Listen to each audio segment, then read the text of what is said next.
22 juin 2023, on se retrouve les amis pour une petite mise à jour sur l'actualité de la géopolitique autour de l'Ukraine, hein, dans et autour de l'Ukraine. Et bon, aujourd'hui, on a bon, bah, pas mal de choses à dire. Bon, alors, avant tout, je voudrais commencer par remercier tous ceux qui, comme vous, suivaient mes vidéos, qui mettaient des pouces, qui partageaient, qui commentaient aussi, tous ces commentaires sympas que je trouve. Et puis un petit remerciement, plutôt un grand remerciement spécial à mon ami Jean-Pierre Minkou de la communauté helvétique, hein. Sans toi, Jean-Pierre, il n'y aurait pas ces vidéos, hein. Sans toi, quelques autres, comme François, etc. Bon, je sais que vous suivez les vidéos et que bon, vous êtes, euh, vous êtes géniaux et merci à toi.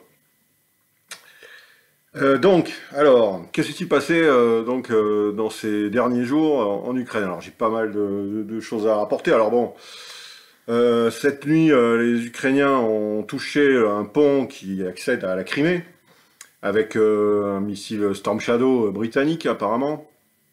Alors, des dégâts assez conséquents sur la chaussée, hein, du pont qui paraît assez impraticable pour l'instant.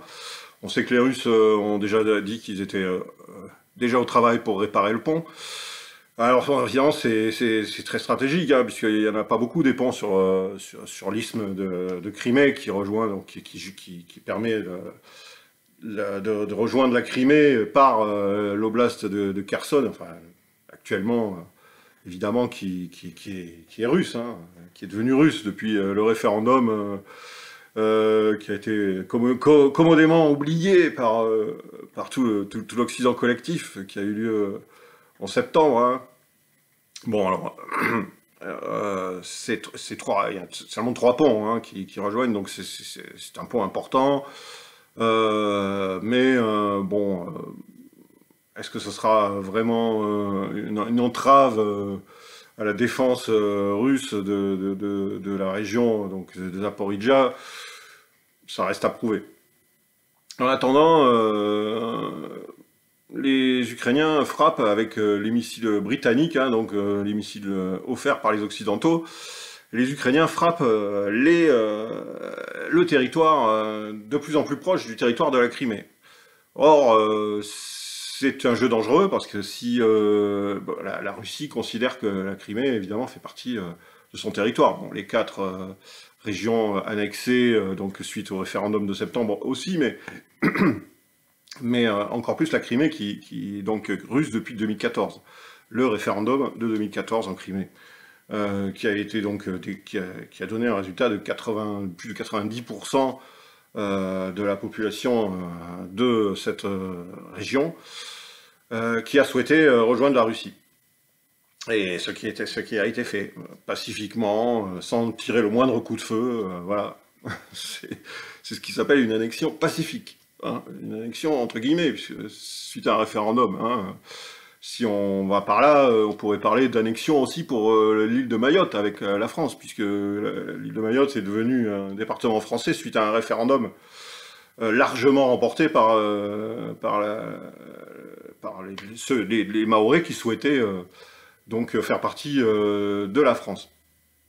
Donc c'est à peu près c'est assez similaire. La seule différence, c'est qu'il y a une continuité territoriale entre la Crimée et la Russie, alors qu'il n'y en a absolument aucune entre la France et Mayotte, hein, au niveau géographique, hein.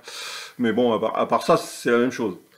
Mais apparemment, ça ne suscite pas du tout les mêmes réactions de nos médias. Bon, alors bon, pour en revenir à donc nos Ukrainiens qui frappent donc avec des missiles Storm Shadow britanniques de plus en plus sur le territoire de la Crimée, en tout cas actuellement sur la limite du territoire de la Crimée, vu le pont.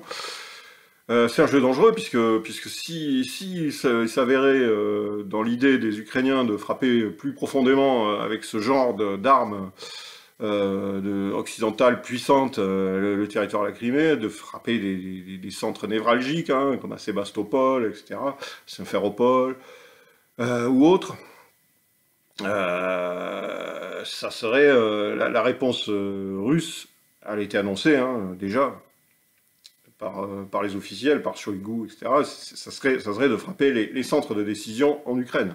Hein. Et c'est à ce moment-là, c'est ceux qui prennent cette décision donc de frapper le territoire de la Crimée qui serait visé. Hein. Les Zalouzny, les Boudanov, qui sont tous les deux encore vivants, on en reparlera, et puis, etc., et puis pourquoi pas Zelensky, hein, risquent leur vie dans cette histoire. Hein. C'est un jeu dangereux. En attendant, bon, on verra ce que ça donnera par la suite. Alors sinon, les Américains, le Pentagone s'est aperçu qu'ils avaient surévalué de 6 milliards 200 millions les armes livrées à l'Ukraine.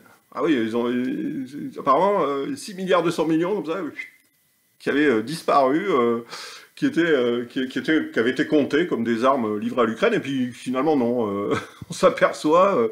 Alors bon, alors donc du coup, bah voilà, bon, du coup ça laisse une petite cagnotte. Hein, on va pouvoir, le département d'État va pouvoir verser encore quelques milliards de plus, puis 6 milliards 200 millions, hein, ça fait quand même une somme, hein, qui vont pouvoir être donc distribués à l'Ukraine. Hein, bon.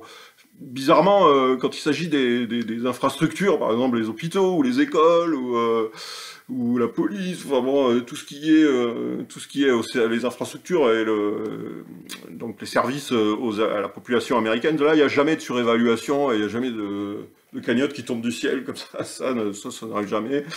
Et d'ailleurs, les infrastructures américaines sont en ruine, hein, on est au 120e, ou je sais plus, en fait, un chiffre hallucinant, pont qui s'écroule. Alors là, c'est pas parce que les Ukrainiens tirent dessus, hein, c'est juste parce qu'ils sont pas entretenus. C'est aux États-Unis, hein, bien sûr, dont je parle. Ils sont pas entretenus, et des ponts autoroutiers qui s'effondrent, comme ça, bon. Et par manque d'entretien, bon, voilà. Alors là, par contre, là, il n'y a pas de cagnotte, y a pas d'un coup, on découvre pas qu'on avait oublié 6 milliards, voilà, bon, mais pour l'Ukraine, si, là, on s'en découvre. Alors d'entrée, on nous a annoncé, ils nous ont annoncé, bon, bah, on va pouvoir donner une rallonge de 1,8 milliard, bon, ça sera pris sur les 6 milliards qui ont été surévalués sur les précédentes livraisons d'armes. Alors on va pouvoir livrer les munitions, là, maintenant. On s'est aperçu qu'on avait encore 6 milliards de marge, alors on peut y aller. Hein. Donc voilà, bon, on se moque, on se moque vraiment de nous, à un niveau assez stratosphérique, hein, mais c'est pas tout, ça continue. Hein. Alors on a Patréus, le fameux général Patréus, qui est responsable de la fantastique victoire américaine en Irak, hein, et en Afghanistan, hein, des victoires fabuleuses, hein. Alors lui, il nous annonce que bon, bah, les Ukrainiens vont gagner, hein, parce que les Ukrainiens sont bien équipés, ils sont bien entraînés, et ils sont bien commandés, à la différence des Russes qui sont mal équipés, mal entraînés et mal commandés. Hein, voilà. Il nous le dit texto, hein, Patréus. Alors vu ces résultats en Irak et en Afghanistan, on peut craindre le pire, hein, pour les Ukrainiens. Enfin bon... bon, en réalité, évidemment, c'est tout le contraire. Hein. On a des Ukrainiens qui sont mal entraînés, qui ont passé quelques semaines, voire quelques jours, sur du matériel occidental qu'on a livré. Bon, matériel occidental qui est censé être supérieur au matériel russe, mais sauf qu'on livre du matériel qui est souvent périmé, qui sort des entrepôts, etc. Donc on se moque encore du monde. Et puis, bien commandé, bon, bah ouais, on a vu le résultat, la grande contre-offensive pour l'instant n'a pas donné les résultats escomptés. Alors on a la réapparition du chef d'état-major ukrainien, Zalouzny, qui avait disparu depuis 4 semaines, hein, qu'on l'avait pas vu. Et du coup, bon, évidemment, surtout dans les réseaux sociaux russes, etc., voilà, ou pro-russes, ça a glosé, hein, Boudanov est mort, Boudanov est gravement blessé, etc. Toutes les théories existaient. Puis là, on a vu une photo de Boudanov avec un petit patch de petit Yoda, hein, je sais plus comment il s'appelle, le personnage donc du Mandalorian, hein, de la série de Star Wars. Alors il est apparu, donc, et alors, on nous a montré un Boudanov, on en reparlera, un Zalouzny plutôt, je je fais des confusions, excusez-moi. Donc je parle bien de Zalouzny, on nous a montré un Zalouzny en train de commander la grande contre-offensive, voilà, c'est lui-même qui l'amène, etc. Bon, ouais. Vu le résultat, vu les résultats de ces 15 premiers jours de contre-offensive, j'ai encore peur pour Zalouzny qui serve une fois de plus de bouc émissaire, hein. Il a déjà servi de bouc émissaire pour la destruction du Nord Stream, hein. Voilà, on y a tout mis sur le dos, hein. C'est lui qui a mené toute l'opération, etc. Bon, les Américains ne sont pas derrière, non, surtout pas. C'est Zalouzny tout seul, hein. Même Zelensky n'était pas au courant. Et donc on lui a mis ça sur le dos, mais maintenant on lui met sur le dos la fabuleuse contre-offensive totalement ratée, hein. Donc pauvre Zalouzny, c'est pas très sympa pour lui. Alors, bon, voilà, alors après, il y a Boudanov. Alors, Boudanov, il a apparu lui aussi, hein. Boudanov, c'est le chef donc, du SBU, hein, c'est les services de surveillance ukrainiens, hein, c'est les renseignements, hein, les renseignements généraux ukrainiens. Hein, c'est un poste très sensible en temps de guerre. Et lui, pareil, on le voyait plus depuis des semaines. Alors, les rumeurs disaient qu'il avait été blessé gravement dans une frappe dans la région de Kherson, etc. Et puis, bon, bah, on l'a vu réapparaître, d'abord sur une photo avec une délégation diplomatique japonaise. Alors, enfin, plusieurs photos d'ailleurs, mais des photos qui ont été très contestées, qui ont donné lieu d'ailleurs à pas mal de mimes sur les réseaux sociaux, parce que, bon, on a l'impression c'est la même photo, un peu photoshopée sur plusieurs, où il a la même position, les mains sont exactement à la même position, etc., sur plusieurs photos, deux photos différentes, hein, et c'est bizarre, hein, c'est bizarre. Alors on croit ce qu'on veut, hein, moi je pars du principe qu'il est bien là, d'autant plus qu'il a donné un interview par écrit, bon ça encore, ça peut être contestable, et puis une vidéo. Alors la vidéo, pareil, la vidéo elle est bizarre un peu. C'est vrai qu'on a l'impression un petit peu on sait maintenant avec les deepfakes, hein, qu'on peut faire des vidéos où on peut faire parler des gens, leur faire dire ce qu'on veut, etc. Et pourquoi pas faire un deepfake de Boudanov. Alors bon, cette vidéo, c'est vrai que bon, l'image est un peu bizarre, mais bon, moi je sais pas. Alors donc dans cette vidéo, Boudanov nous parle donc du barrage de Karovka, qui a été, bon, selon lui évidemment, la destruction et l'œuvre des Russes, hein, qui sont auto-détruits, le barrage dont ils contrôlaient. Mais surtout, ce qui est important, c'est qu'il prévient, Boudanov, donc dans son interview, il prévient, les Russes préparent le sabotage de la ZNPP, de la centrale nucléaire de Zaporijia, la fameuse plus grande centrale nucléaire d'Europe, dont on nous fait tout un scénario de la peur depuis des mois et des mois. On sait que les Russes étaient censés tirer dessus alors que leurs troupes ils l'occupent. Hein, bon, très logique, hein, c'est toujours la même logique. Et donc là, bon, on sait aussi que les Ukrainiens ont essayé à moult reprises de la reprendre en envoyant des commandos traversant le Dniepr pour venir essayer de reprendre le contrôle de cette centrale, mais n'y sont pas parvenus. Et là, Boudanov nous annonce que les Russes préparent le sabotage de la centrale pour pouvoir mettre le monde au pied du mur, en disant « vous lâchez l'Ukraine, sinon c'est la catastrophe nucléaire, etc. » Ça, c'est les arguments de de Boudanov. Hein. Décidément, ces deux-là, je comprends, ils ne se ressemblent pas, mais... Et donc voilà, alors... Boudanov, et Zelensky en a mis une couche, un tweet, il a fait un tweet où lui aussi annonce que les Russes préparent le sabotage de la centrale nucléaire de Zaporijia. Moi, je pense qu'il faut faire très attention à ces déclarations, hein. Ça passe un peu inaperçu dans nos médias, mais moi je pense que c'est très inquiétant, parce qu'on connaît la tendance ukrainienne à la projection, hein. Les Ukrainiens projettent beaucoup, enfin le camp occidental en général projette beaucoup ses propres actions, ses propres turpitudes sur son adversaire, sur son ennemi, et en l'occurrence l'horrible, l'affreux russe, capable de tout, capable de s'auto-détruire lui-même juste pour prouver qu'il en est capable. C'est ça, c'est ça l'argument. Et là, là, on pourrait, moi, je sens bien venir quelque chose côté ukrainien sur la centrale, un sabotage, mais voilà, hein. Ça serait plutôt ceux qui l'annoncent en accusant leur adversaire qui serait derrière. Moi, je pense qu'il faut surveiller la chose, hein. Je ne dis pas que ça va se passer, je ne le souhaite pas évidemment. Et je prie pour que ça n'arrive pas, qu'on me donne tort, hein, que les faits me donnent tort, hein, ça sera tant mieux, je ne souhaite que ça. Malheureusement, je crains, j'ai des soucis par rapport à ça, hein, je vous l'avoue les amis. Donc voilà, bon alors, est-ce que les images de Boudanov voilà, sont des deepfakes? Est-ce que la photo, il faut être avec les Japonais, c'est un Photoshop, etc. Bon, moi je vous laisse juge, hein.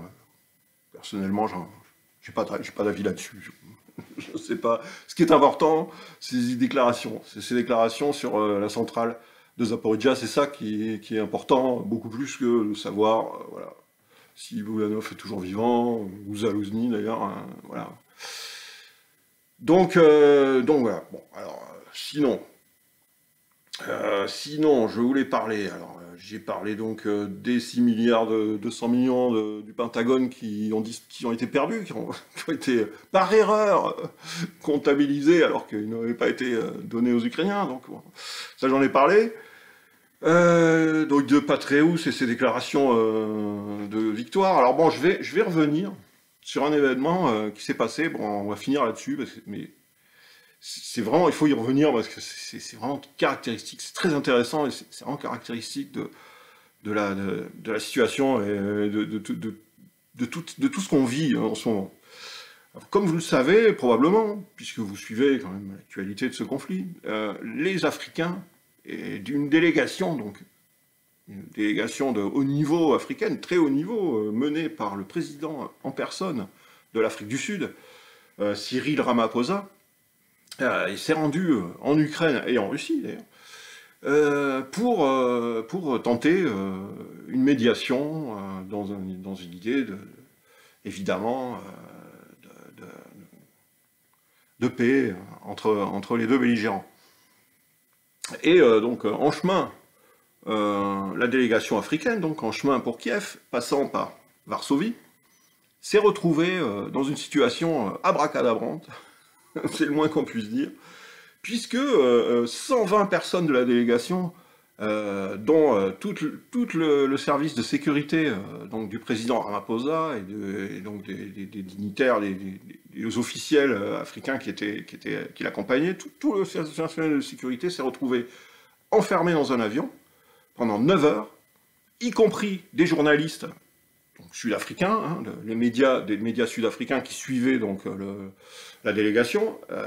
Tout ce beau monde s'est retrouvé enfermé dans un avion, interdit de sortir de l'avion, sous un prétexte, alors sous des prétextes de papiers pas en règle, d'armes.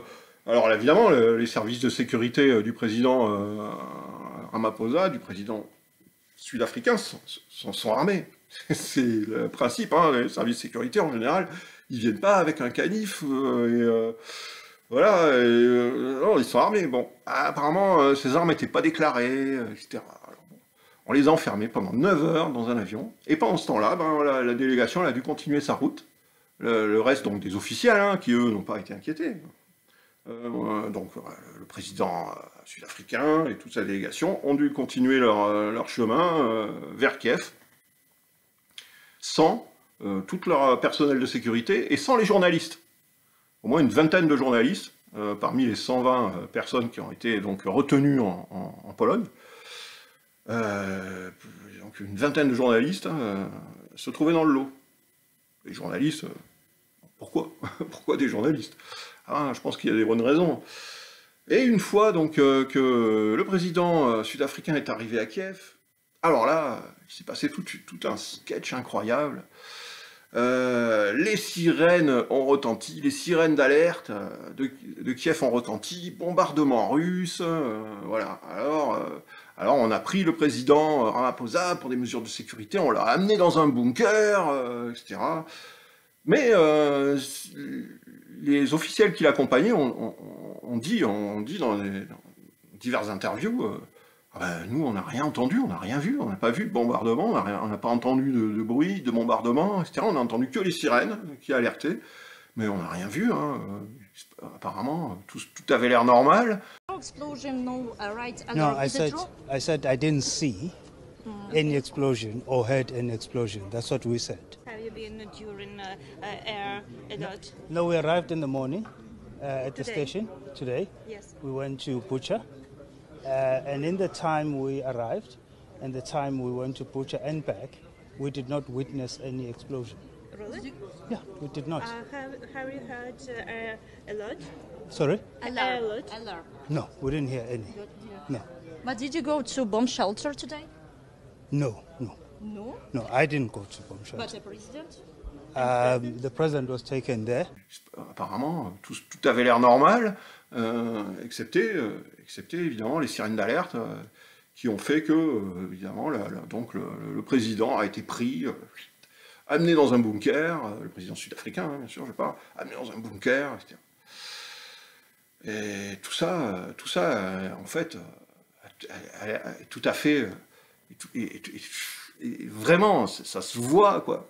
Tout ça est un sketch, tout ça était faux. Et on a voulu manipuler la délégation africaine. Et tout est lié. Je pense que, moi, c'est ma version à moi, je pense que les Polonais ont reçu des ordres, probablement venus de l'autre côté de l'Atlantique, hein, des ordres pour donc arrêter tout le service de sécurité et les journalistes, hein, les journalistes qui auraient pu relater la vérité, hein, tenir un discours non conforme avec celui que vont tenir les médias ukrainiens ou les médias occidentaux. Et donc on leur a donné l'ordre de les retenir, parce que bon, l'histoire des armes pour le service de sécurité, l'histoire des papiers pas en règle, ça tient pas une seconde, hein. Dans n'importe quel autre cas, quand ce genre d'histoire se produit, dans une telle situation de délégation de haut niveau, diplomatique, etc., la question est réglée dans l'heure. Il n'y a pas besoin de plus d'une heure pour régler ça. Il n'y a pas besoin d'enfermer 120 personnes dans un avion pendant 9 heures. Ça n'existe pas. Donc on a retenu donc, le service de sécurité du président et les journalistes pour permettre de lui jouer le sketch, une fois à Kiev, de lui jouer le sketch de les Russes bombardent Kiev pendant que la délégation africaine se trouve en visite à Kiev pour négocier la paix. Alors c'est absurde, c'est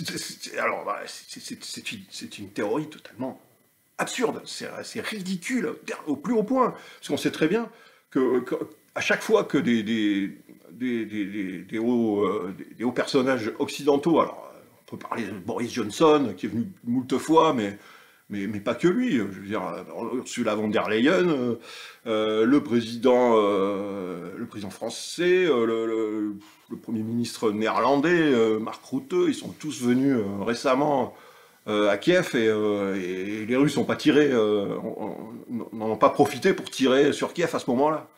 Alors que ce sont les adversaires de la Russie. Et là, on a une délégation donc sud-africaine, un membre des BRICS, un pays membre des BRICS, hein, je vous rappelle, c'est le S de BRICS, hein, Afrique du Sud, et la Russie c'est le R, donc un membre des BRICS, allié donc par les BRICS de la Russie, et là les Russes tirent sur Kiev. On nous a fait croire ça, alors LCU, on a fait toute une histoire, évidemment, puisque c'était bien le but. Hein, c'était bien le but. Et bien sûr, ça n'est pas arrivé. Et d'ailleurs, les témoignages des Africains sur place l'ont bien dit. Il ne s'est rien passé. On n'a rien entendu. À part les sirènes, on n'a rien entendu. On n'a pas entendu de bruit d'explosion. Il n'y a pas eu de tir au moment de la visite qui a duré quelques heures. Hein, la visite des officiels et du président sud-africain. Voilà. Alors après, après ils sont repartis, ils sont allés à Moscou, voilà. Et après on a appris donc que les Ukrainiens ont dit non, mais leur plan de paix, ça ne tient pas, nous ça ne nous intéresse pas, on n'en veut pas, de toute façon ils n'ont rien à dire, voilà. C'est des gens qui sanctionnent pas la Russie, donc ils sont pas neutres.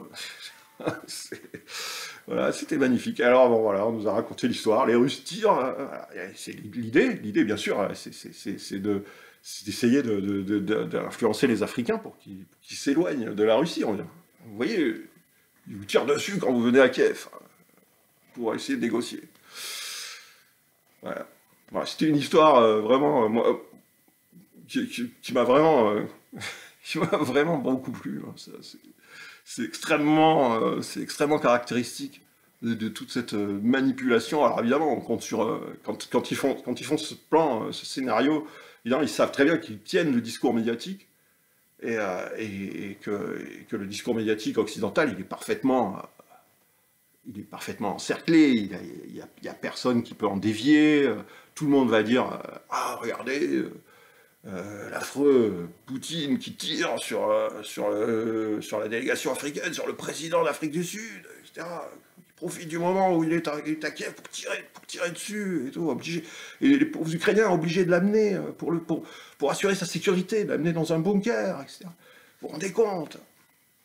Évidemment, on a empêché les journalistes sud-africains qui auraient pu dire la vérité, hein, de se rendre sur place. On les a retenus en Pologne, sous des prétextes totalement fallacieux, pour pouvoir assurer le narratif occidental des méchants Russes qui tirent sur le président sud-africain. Voilà. Donc mais c'était merveilleux et il fallait quand même rappeler cette histoire. Voilà les amis, bon, bah, écoutez, on va rester là pour aujourd'hui. On se retrouve bientôt. Si vous avez apprécié cette vidéo, je vous remercie de me mettre un petit pouce, voilà, vous pouvez commenter, vous pouvez partager aussi, ça serait très bienvenu si vous partagez cette vidéo, ça m'aide beaucoup. Et puis ceux qui veulent m'apporter un petit soutien, bon, voilà, même un tout petit, hein, il y a Tipeee, il y a un lien Tipeee sous la vidéo, il y a donc dans la description, hein, vous cliquez sur, vous ouvrez chaud, hop, vous ouvrez, et après vous avez tous les liens, alors vous avez Tipeee, vous avez un PayPal, vous avez aussi le Super Thanks, hein, juste sous la vidéo à droite, hein, voilà. Vous n'êtes pas obligé, hein, si certains ont envie, ils peuvent le faire, ça sera toujours bienvenu. Et puis vous avez toujours, hein, vous pouvez me rejoindre sur Twitter, sur Facebook, sur VK aussi. Pas sur Telegram, hein, je suis pas encore sur Telegram, peut-être que ça viendra un jour, mais pour l'instant j'ai pas de compte Telegram, donc Twitter, VK, Facebook. Vous regardez en dessous, vous avez les liens, et puis le blog Noir de Brocéliande, hein, mon blog, vous y avez le lien aussi, pour avoir des vidéos, etc. en plus, etc., et des articles. Et puis voilà, et puis j'ai pas à parler d'Hunter Biden, hein. Hunter Biden, alors... Ah, j'ai oublié de parler d'Hunter Biden. On va en dire un mot vite fait. Donc Hunter Biden, ça y est, Hunter Biden plaide coupable. Mais oui, il plaide coupable. Alors non, pas pour le laptop, pas pour l'ordinateur, qui contient toutes les preuves de la corruption de la famille Biden, enfin du moins du fils Biden avec l'Ukraine, les biolabs, etc. Non, pas pour ça. Il plaide coupable pour une petite fraude fiscale dérisoire, et puis un petit port d'armes, avoir franchi une frontière avec une arme non déclarée. Enfin, chose qui, aux États-Unis, ne coûte rien, il prendra un peu de sursis pour ça, ça permettra à son papa de se représenter en disant, vous voyez, vous m'accusez mon fils, etc., mais mon fils, il a été jugé, il a été condamné, moi je crois en lui, etc., comme il continuera, donc voilà, tout ça, encore une fois, on se moque de nous, mais à un point fabuleux. Donc voilà, bon, alors après, bon, évidemment, tout ce qui est dans le laptop, c'est sorti sur le site de Marco Polo. Voilà, bon, on apprend aussi que le grand artiste Hunter Biden fait des tableaux, alors, il peint des fleurs, des bouquets de fleurs, voilà, c'est des croûtes, hein, c'est ignoble, hein, mais bon, c'est plein de couleurs, et puis c'est gay, voilà. Et puis c'est pour ça, lui permet de s'évader, ça lui permet, on a tout un reportage sur NBC, la télé américaine, on nous montre l'atelier de peinture de Hunter Biden, etc. Et bien, vous devinerez pas, mais ces toiles horribles de fleurs de Biden, du fils Biden, elles se vendent 500 000 $. un demi-million de dollars la toile, l'original, hein, parce que la copie, une sérigraphie, donc d'une œuvre du fils Biden, de Hunter Biden, ça se négocie 75 000 dollars. Je pense que c'est plus cher qu'une sérigraphie de Picasso. Enfin, je suis pas sûr, mais c'est pas loin. C'est pas loin. Hein, donc voilà.